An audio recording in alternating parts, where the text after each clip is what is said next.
sellataka itte layya kono mare sellataka itte layya ko wana non kadi kol laju kol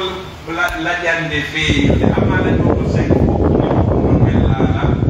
ko wana non kadi kol taw kol kanyum kadi ko kol taw kol kadi ko holi kol ha fekkiti kol taw kol kadi ko holi kol ha fekkiti sey kadi horande den kanyum kadi yahi kanyum kadi ha fekkiti tay horande den yahi ha tawi elele hay buso ko dum ala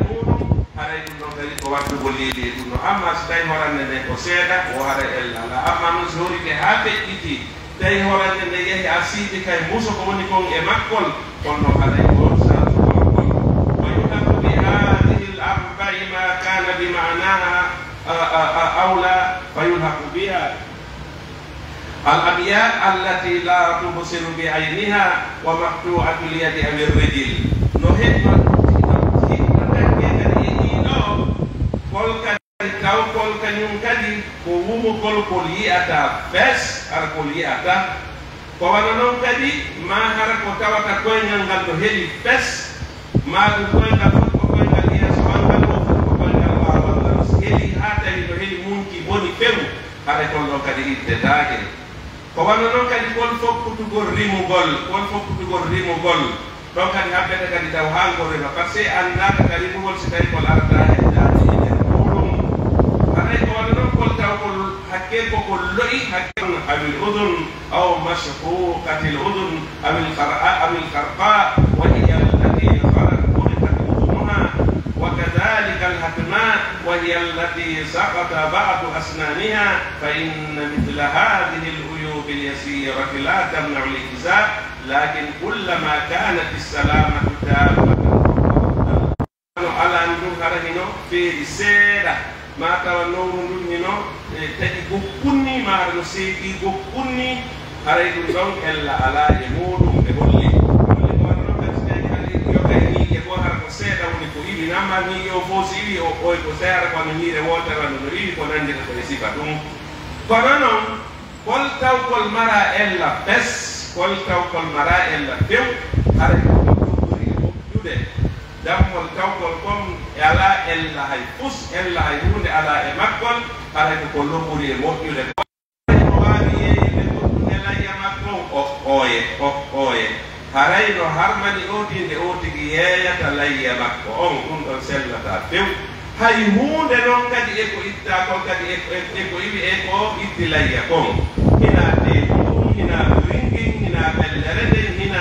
hay fus e muɗum sellata ka o tigi yeeya ko waɗi haray ɗum no wayti wano sada endaka nge dari ɗon ngal ɗo ko kaari en ittana ngal ɗo ko geɓal kaari ngal ɗo ko kaari en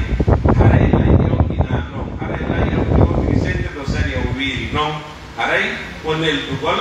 e ñaamugol kañum kadi e ittangol kadi e ɗo kadi ha ñande sappo e tati ɗum woni kañum lewru ɗum woni o tigi ko ittete awalde ko ñande sappo e koyo sappo e ɗiɗo e sappo e tati on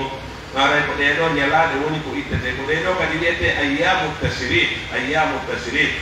haray musidɓe tedduɓe ko wattugol yiili e ɗum ɗen tori allah wa lakum fastawfiruhu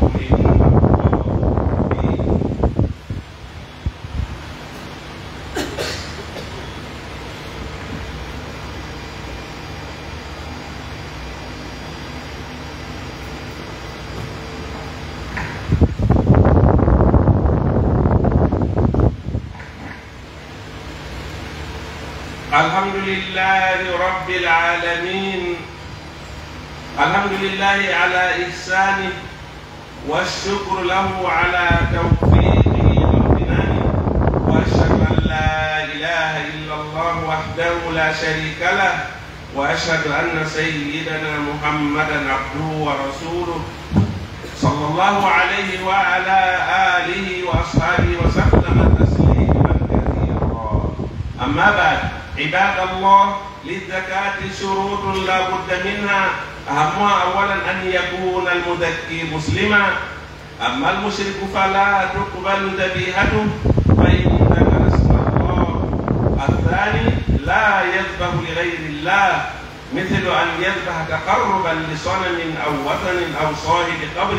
أو يذبح تعظيما لملك أو رئيس أو وزير أو وجيه أو والد أو غيرهم من المحبوبين. الثالث ألا يهل لغير الله به بأن يذكر عليه اسم غير الله، مثل أن يقول باسم النبي أو باسم جبريل أو باسم الحزب الفلاني أو الشعب الفلاني أو الملك أو الرئيس أو نحو ذلك. الرابع أن يسمي الله عليها فيقول بسم الله، وله أن يزيد الله أكبر، أن يقول بسم الله والله أكبر. أرى يدي أن تكتب الله يكبر الله سبحانه وتعالى يقول صلى الله عليه وسلم يكبر الله سبحانه وتعالى. Ande non kadi wondema o layya ina mari shartiji, ina mari shartiji bere ala ko mari shartiji non di respecte no jeya e majji yo taw itto o layya on ko o juldo. Amma wado wo shirku on do on hay itti layya layya makko on jabetaake, layya makko on jabetaake hay so bismillah ko hirsi hay ko mushrik aray o koy no jeya e mudum kadi nde tawata oti hirsanta ko wona Allah. Amma si otigi hirsani ko wona Allah ɗum ɗon kañum kadi jaɓetaake. So tawi ko hirsi kon ko ɓattorgol sana muuru, ma ɗum ko ɓattorgol ƴooma kabru, ma ɗum ko mawningol lanɗo, ma ɗum ko mawningol be muɗum en, ma ɗum mawningol kala wonɓe e nder tagaɓe ɓe, are ɗum ɗon kañum kadi sellata. Ko wana noon kadi no jeeya e muɗum kadi nde wotigi fuɗɗorta inde Allah nde wotigi inna bismillahi allahu akbar, ta ko ɗum ɗon woti woni ko makata. Amma si wotigi woni on ma ɗum ko inde sayna Jibril, ma ko inde parti kaarijo, ma inde e jama kaarijo, ma inde lanɗo kaarijo, ko nandita ɗe sifat mum. Si tawi ko sifati gonguɗi ma ko nandita ɗe sifati wotigi wowlata ɗon kadi haray e layya wotigi on sellata.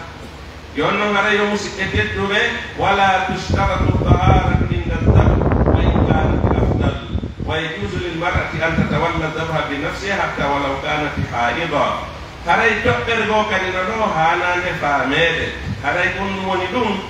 innetake shartinama ko forcé koye kam woti ɓe ala woti no wondi e salligi sewtigi hettalla yam kono noon si wonde salli ko ɗon ɓuri moƴƴude koy sikke ala ko ɗon ɓuri moƴƴude, ko ɗon ɓuri e moƴƴude.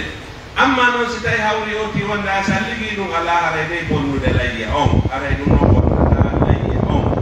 Ko wona noon kadi suddiɗo fi kala enen kamen ga ko annduɗen suddiɗo hirsata, ko noon na sariya o ndewi suddiɗo hirsata, sariya o wi'ani ɗum ndewi. Haray o musidɓe tedduɓe haray ko wattugol yiili ɗum ide tori Allah Allah arsuko e faamugol diina men kam faamu selluɗo, arsika en gollitirgol no sariya o wiiri noon. Iɗen tori allahu subhanahu wa ta'ala goto kala e meɗen yo Allah arsuko ɗum ko itta layya, yo Allah waɗani en layya ɗiɗi wonanayi en sawnagol jannatal firdaus. Iɗen tori allahu subhanahu wa ta'ala angal wata sakko hay goto fi ittugol layya on, angal wata sakko hay goto. Kala yo Allah arsuko ɗum ko itta layya on. Iɗen tori allahu subhanahu wa ta'ala layya on ya aziz ya ghaffar. Allah ko awwoni arsikowo en tori Allah subhanahu wa ta'ala ɗi ɓittereji ɗi soñjaji ɗi tampereji yo Allah ittandi jama o sanza ɗum ɗon wattanade newedeji e moƴƴireji e yañireje bi rahmatika ya arhamar rahimin. en tori Allah subhanahu wa ta'ala on yo Allah tawnu en juldere nden, yo Allah tawnu en juldere nden, yo Allah tawnu en juldere nden, yo Allah tawnu en juldere nden o waɗana en e sabu na wala jannde mayre. Haray en andintina hajjunkeɓe ɓen haray wan hande ko ñande jeeta ɗon yawmu tarwiya. Hande haray hay seeni ɓen hajju hikka ɗo fof haray fewno ɗo ni ɓe déplacé ke ɓe wi makka ɓe seeni ɓe mina yanko ɓe seeno ɗo arafa. Haray mo heɓi feere horugol ɗe balɗe sappo fof no laɓa kono tentini noon e ɗum woni yawmu arafa on, yande ɓe daroyto nden arafa. Ɗum woni janngo, ɗum woni janngo, ɗum woni janngo. ɓeni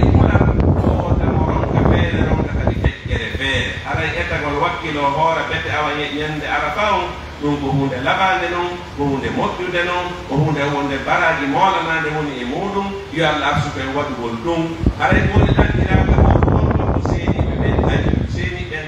no mari golle molanaɗe ko waɗa e nder ɗe balɗe tati ha nayi jokkodirɗe ɗo